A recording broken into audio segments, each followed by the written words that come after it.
साथियों नमस्कार, मैं आपका भाई वीरेंद्र पहल।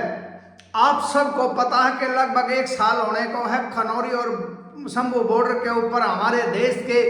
अन्नदाता किसान लगातार अपने हक और अधिकारों की मांगों को लेकर संघर्ष कर रहे हैं, जिसमें बहुत सारे किसानों ने अपने प्राणों की आहुति भी दे दी है। और एक बहुत बड़ा किसान नेता किसानों की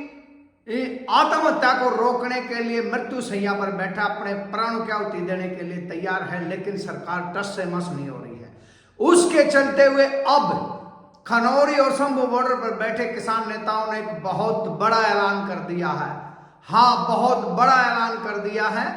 जिसको सुनकर शायद सरकार को बेचैन होगी और सरकार में बैठे लोगों को नींद नहीं आएगी।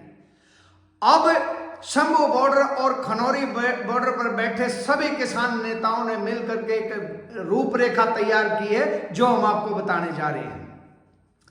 आने वाली 10 जनवरी को पूरे भारत के अंदर भारत के तानाशाही राजा नरेंद्र मोदी जी, जो हमारे प्रधानमंत्री है, उसका पुतला गांव, नगर, शहर, कुच्चे हर जगह फूकने का ऐलान, आह्वान और अपील किसान नेताओं ने देश के किसान मजदूर से की है। उसके बाद आने वाली 13 जनवरी को जो एक नया कृषि मसौदा लेकर के आई है, ड्राफ्ट लेकर के आई है, उसकी कॉपियां फूकने का भी ऐलान पूरे भारत देश के किसानों से खनौरी और शंभू बॉर्डर पर बैठे किसान नेताओं ने किया है कि उस नया जो किसान विरोधी ड्राफ्ट है, कहीं ना कहीं एक पिछले दरवाजे से 3 काले कानूनों को वापस लाने का ये मसौदा तैयार किया गया है। इसकी कॉपियों को, इसके ड्राफ्ट को फूकने का ऐलान किया है, इसका विरोध जताने का काम भी इस जरिए से करने का है। और जो सबसे बड़ी बात है, सबसे बड़ा ऐलान है, जिससे सरकार थर्राई घबराई बेचैन हुई बैठी है और जिससे पूरा दबाव सरकार के ऊपर पड़ने वाला है, वो ऐलान है आने वाली 26 जनवरी को। जिस तरह से पहले जो अंतरराष्ट्रीय ख्याति प्राप्त किसान आंदोलन था, उसमें 26 जनवरी को ट्रैक्टर मार्च निकाला गया था, उसी तरह से पूरे भारत देश के अंदर हर किसान का ट्रैक्टर सड़कों पर होगा और सड़कों पर लाने के लिए हर किसान से अपील की गई है किसान नेताओं द्वारा कि यह हर किसान की अपनी लड़ाई है। उस दिन हर किसान अपने क्षेत्र में सड़कों पर किसान इस ट्रैक्टर को लेकर के आके विरोध स्वरूप सरकार को ये जताए कि देश का किसान एक है। हर किसान चाहता है एमएसपी गारंटी कानून बने और अन्य मांगे लागू हों।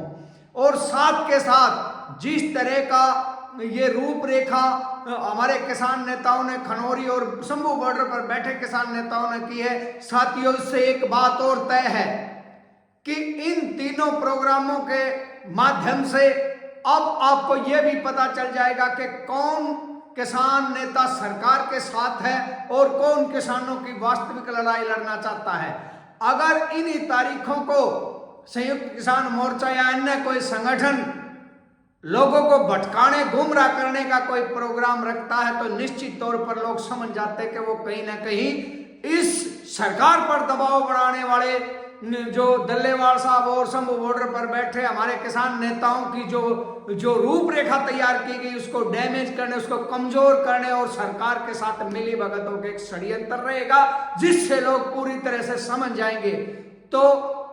अब प्रदेश और देश के सभी किसान मजदूर भाइयों की बारी है। अब तक हमारे किसान नेताओं ने लगातार, चाहे पहले 1.5 साल की बात हो या अब 1 साल से, सरकार के हर जुर्म सितम के खिलाफ लगातार समस्याओं से जूझते हुए आंदोलन को चला रहे हैं। लेकिन अब आप लोगों की हिस्सेदारी की जरूरत है, आप लोगों का सहयोग और समर्थन की जरूरत है। एक सूत्र में एक साथ खड़े होकर इन 10 तारीख, 13 तारीख और 26 तारीख के प्रोग्राम में हर किसान मजदूर को साथ